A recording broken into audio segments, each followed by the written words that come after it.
Hello नमस्कार दोस्तों, जय हिंद और आपका हमारे चैनल में स्वागत है। देखिए, बात करते हैं आपकी यूपीएसआई एग्ज़ाम की। जब से आपका कोर्ट केस का आपको पता है, कोर्ट केस में आपको एक तरह से जो एज वाले बच्चे हैं उन्हें लग रहा है कि जीत मिली जाएगी ऑलमोस्ट। उसके बाद में ऑब्जेक्शन उठने लगे हैं कि क्या एग्ज़ाम समय पर होगा, क्योंकि अगर एज वाले बंदों को छूट मिल जाती है तो स्वाभाविक सी बात है आएगा तो जनरल ऑर्डर आएगा। ठीक है, अगर ऑर्डर आया, अगर उनके पक्ष में बात आई तो फिर जनरल ऑर्डर ही आएगा, इसके अलावा कुछ भी नहीं आएगा। तो फिर ये भैया आपका इसमें क्या होगा। तो मैं आपको एक चीज़ बता दूं इसमें, एक मिनट, एक मिनट, ये चल गया, ठीक है।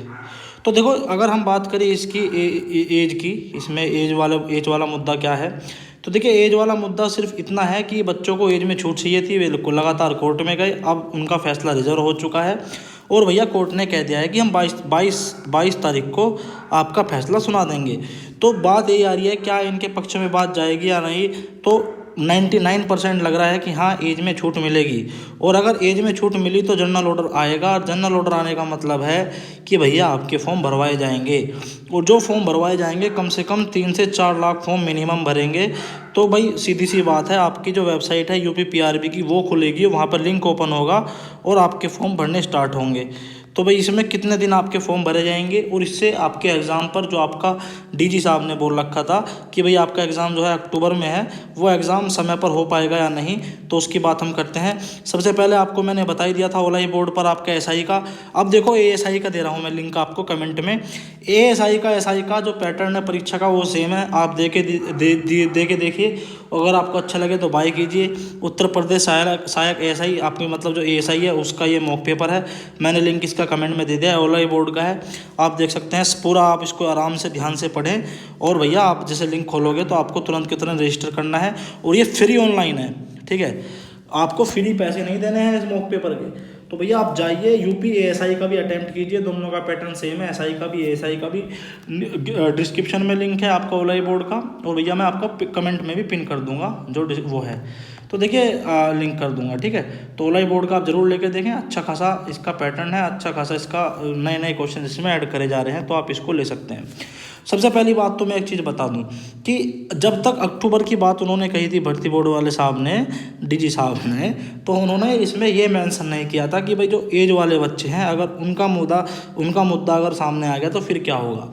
और जहाँ तक उम्मीद है जनरल ऑर्डर ही आएगा, अगर, क्योंकि याची लाभ तो इसमें कोई आने का नहीं। अगर एज में छूट मिली तो जनरल ऑर्डर ही आएगा। जनरल ऑर्डर का मतलब यह है कि 3 से 4 लाख फॉर्म और भरे जाएंगे, और 3 से 4 लाख बच्चों का ये बात है भाई कि आप सबको भर्ती बोर्ड नहीं बुला सकते। जैसे याची लाभ आया था तो भर्ती बोर्ड ने भी भर्ती बोर्ड बुला लिए थे बच्चे सारे, 10 दिन का टाइम दिया था कि भैया आओ और जो जो फॉर्म में हमारी आहारताएँ हैं उनको लाओ और भैया फॉर्म भर के जाओ। अब क्या है, 10-3 अगर जनरल ऑर्डर आया तो 3 से 4 लाख बच्चे भैया आपके, सीधी सी बात है, जाएंगे।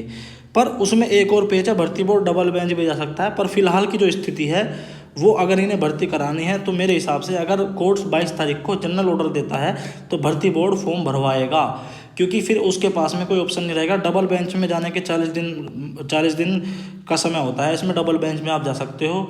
तो इतना समय तो नहीं लेगा भर्ती बोर्ड, क्योंकि भैया ये भर्ती करानी है पूरी। तो सीधी सी बात है, अगर इसमें जो सबसे बड़ा पेच यही फंस रहा था कि भाई एज वाला मुद्दा मैं आपको बता रहा हूँ, अगर जनरल ऑर्डर आया तो भैया आपका स्वाभाविक सी बात है एग्ज़ाम फिर पीछे हटेगा। जितने दिन फॉर्म चलेंगे उतने दिन आप अक्टूबर से पीछे हटा लो, मतलब 15 अक्टूबर के करीब आपके वो चलने थे भाई साहब, जहाँ तक उम्मीद थी कि आपका जो है ये चलेगा एग्ज़ाम।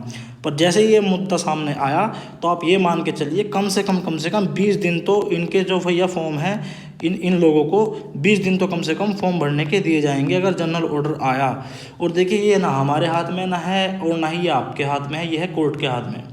ठीक है, और कोर्ट जहाँ तक है, जैसी अब तक सुनवाई हुई है, जैसी अब तक पॉसिबिलिटी दिखी है, ये यही है कि वो बच्चों के पक्ष में ज़रूर फैसला देगा। और जैसे ही फैसला आएगा तुरंत के तुरंत भैया जो एज वाले बच्चे हैं उनका जो फॉर्म है वो भरवा दिया जाएगा।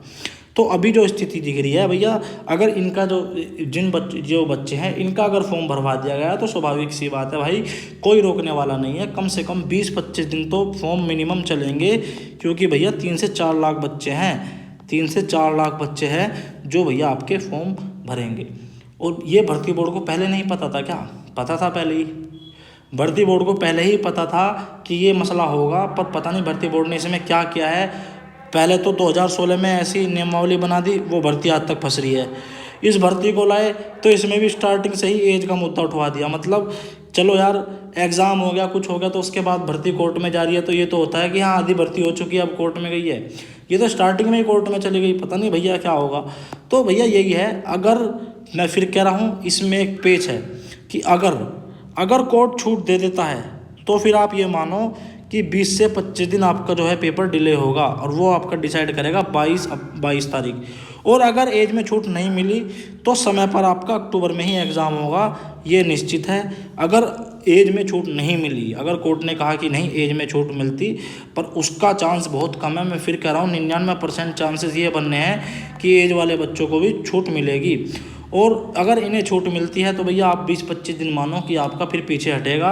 और अगर, क्योंकि इसमें क्या है ना, अब आप देखिए 20-25 दिन तो 20 दिन तो कम से कम फॉर्म के, और अगर इन्होंने स्क्रूटनिंग करी 3 से 4 लाख फॉर्मों की जल्द से जल्द, तो 10 दिन स्क्रूटनिंग में लग जाएंगे फॉर्म्स की, ठीक है। और फिर भैया अभी जो भर्ती बोर्ड तैयारी कर रहा है, मान के चलो 12 लाख फॉर्म आए हैं, मतलब मान लो 15 लाख भरे गए थे, 12 लाख फॉर्म की फीस जमा हुई है 12 लाख लोगों की, मान लो, तो उनकी सीट्स बननी होंगी। एग्ज़ाम होगा तो उनके हिसाब से वे कॉलेज डिसाइड करेंगे, स्कूल्स डिसाइड करेंगे। ना तो एक सीट फालतू ले सकते, ना एक सीट कम ले सकते। तो 12 लाख बच्चों के लिए 12 लाख सीट्स बनानी पड़ेगी, मतलब कि इतनी शिफ्ट्स में इतने बच्चे बैठेंगे, उस हिसाब से बना रहे होंगे। अब जैसे ये 3 से 4 लाख बालक घुसेंगे तो मतलब भर्ती बोर्ड को फिर से स्टार्टिंग से काम करना पड़ेगा। तो ये मिनिमम बता रहा हूँ मैं 20 से 25 दिन। भैया ये आपका और थोड़ा लेट भी हो सकता है, और इसमें बस देखो क्या होता है। अगर एज में छूट मिलती है तो बहुत बड़ी बवंडर, मैं तो कहूँगा, देखो एज में छूट तो मैं हमेशा एज के मुद्दे पर समर्थन में रहा हूँ कि भाई एज में छूट दे दो, पर ऐसे टाइम पर आगे कि इलेक्शन सर पे है और आप एज में छूट अब दोगे, कोर्ट के द्वारा लेके आएंगे बच्चे, उसके बाद में आप फॉर्म भराओगे, तो उसके बाद में तो भाई समय लगेगा। आप अपने विवेक से सोचें। तो अगर एज में छूट मिलती है तो भैया आपका समय पर एग्ज़ाम नहीं होगा, फिर तो नवंबर दिसंबर में मान के चलो कि नवंबर दिसंबर में आपका एग्ज़ाम होगा।